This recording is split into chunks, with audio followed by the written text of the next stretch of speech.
Tyler, what we're going to do today is resolve our fault code issues.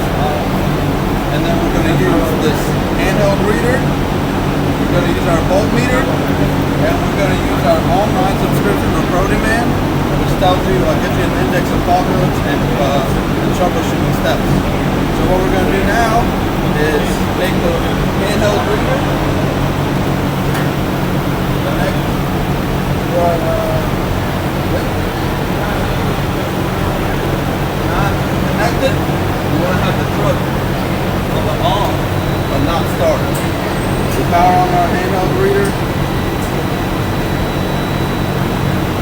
Select 9-pin and J1708. Just showing one fault code. Go to the menu and remove faults. This is our fault code right here. It says barometer pressure, voltage above normal or shorted high.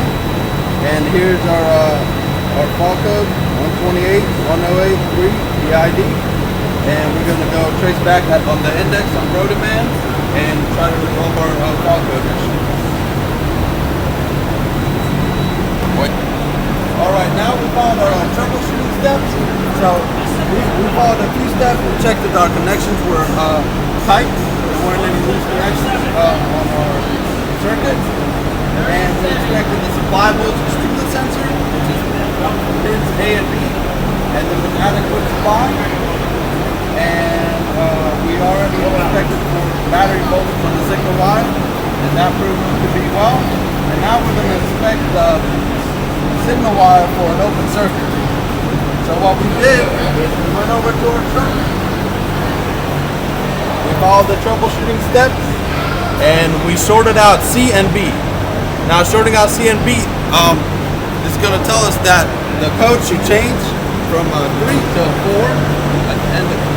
So if the code has changed from 3 to 4, that means that the circuit is bad. So what we're going to do now is connect to our data link over here. We turn on our handheld reader and we're going to see for that code change. So we select 9-pin. Alright, we're going to view the fault code. Alright, now we see our code has changed to 4. That means that means that it's good. We sorted out. The computer read that it was shorted out. That means there's nothing wrong with the ECM or the harness. And now we're going to follow our next step, which is to remove and replace the sensor.